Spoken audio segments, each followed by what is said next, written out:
It feels like deja vu, but you're not going to believe me when I say this game is Roblox. About a year ago, I covered Frontlines, a Roblox experience using custom-made assets to essentially clone a Call of Duty game. And now we have Riotfall, another free Roblox-based FPS experience. Now this game is currently in beta, but what's on display is very impressive. The selling point for me is that unlike Frontlines, Riotfall feels more like its own thing and less like a reimagining of, say, Call of Duty 4. Let's check it out.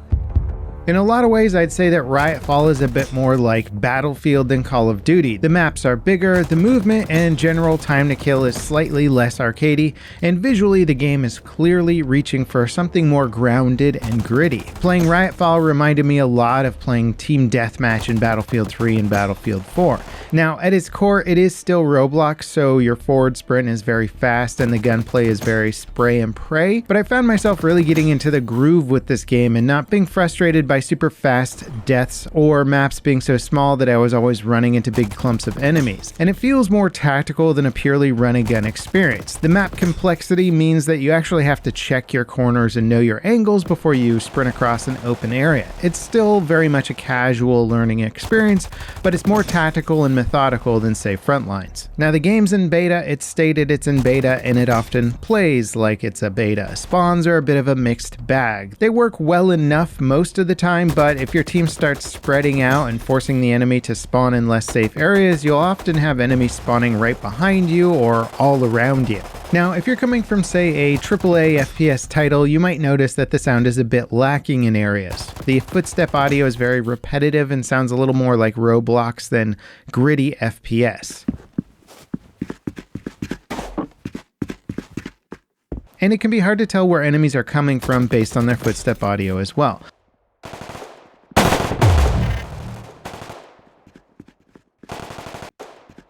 I'm not sure if this is a volume issue or just a general issue with the way that the engine handles directional audio. Also, the sound effect for grenades hitting surfaces sounds kind of like a wind chime. At first, I actually thought this was ambient sound design in the game level, which probably isn't what they were going for.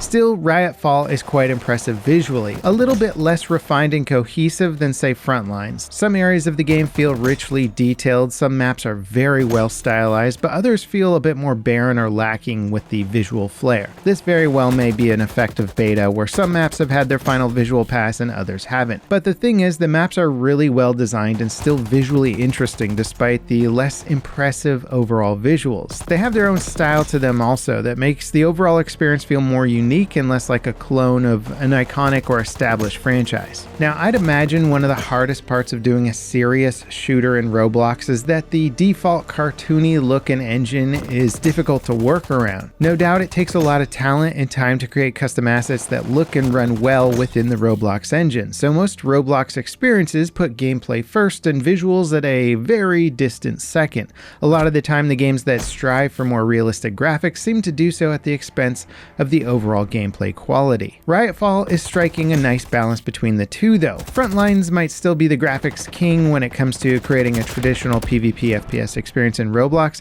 but Riotfall, in my experience, is just more fun to actually play. And one of the crazy things about this game is that you can just load it up in a browser, so pretty much any device with internet access and a GPU can play it. Performance is probably all over the place, even on my high-end PC, but I think most players should be able to achieve a solid 1080p 60fps experience on most modern PC hardware. For the less capable devices, like tablets or phones, I'm really not sure what to expect, but let me know in the comments if you've tried it. Now, getting back into Riotfall, I also decided to revisit Frontlines just to see how far it's come since I made my last video on the game. The devs for that have also made some major improvements to visibility, even converting a map that was previously set during the night to a day map. There didn't seem to be any new maps released, and I did run into some bugs like the minimap freaking out, but it's clear that the devs have spent the last few months polishing and refining Frontlines as well. Also, revisiting Frontlines reminded me just how aggressive some of these grinds can actually be. Riotfall at most has 2 weapons per class, and leveling up doesn't take too long. At least in the first couple of hours, I was getting multiple weapons and account rank ups per match, but the attachments and camos are spaced quite far apart. And Frontlines has a similarly small weapon pool and long grinds to unlock attachments. I think the grind in these games would feel more rewarding and fair if there was just a lot of weapon variety. Both games also only offer a handful of maps, which again hurts the sense of depth that they could offer,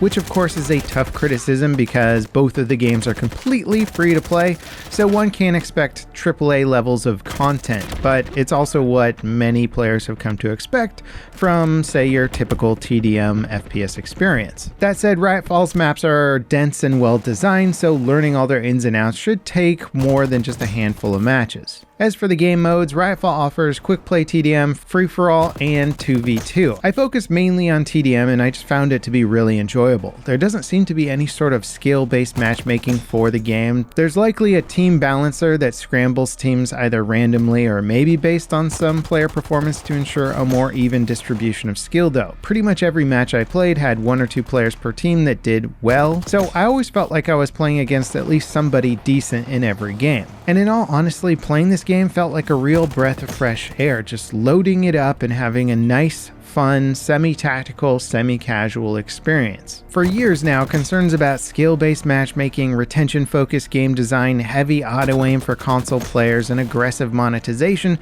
have been a bubbling controversy for FPS fans. It seems like every PvP FPS on the market is sweaty, antisocial, and pushing zany cosmetics at you 24/7. Riotfall's more random matchmaking and simplicity lets me just focus on scratching that FPS itch without the rest of the BS. It's a pure, casual, tactical FPS that lets you go as hard or as easy as you want. Now, will Riotfall and Frontlines sway you away from Call of Duty or Battlefield? No, probably not, but it is a fantastic free alternative that you can load up on any platform, which makes it highly accessible. So if you're not at home on your gaming PC, maybe you can load it up on your laptop, your tablet, whatever. They're relatively small games designed to be a drop-in and drop-out of experience. You won't be slogging and grinding across a sea of maps and weapon unlocks because there simply isn't that much content to unlock. But they do bring a surprising amount of fun, especially for a free-to-play Roblox game. Now, I would imagine that Roblox is going to do whatever they can to support games like Riotfall and are improving their creation tools to make this level of visual quality more achievable. I also think that these Roblox games are putting more pressure on Fortnite to finally offer a proper FPS experience for their Unreal Engine Fortnite experiences. The leap in quality from Roblox to Fortnite is kind of astronomical, and Fortnite's creation tools are way more powerful than Roblox, but even the Unreal Engine Fortnite experiences still feel kind of like Fortnite at the end of the day. Roblox experiences vary massively by contrast. Like, if I didn't say that Riotfall was a Roblox experience, you probably would have thought it was another indie FPS game, like some of the ones I've covered recently, like Road to Vostok, Transients, or Project Wraith. And if you missed any of those videos, check them out right here. If you want to see more videos like this, give me a like, hit that subscribe button, and ding the notification bell to tell YouTube that you enjoy my content. And as always, thanks for watching, guys. This is Level Cap, signing off.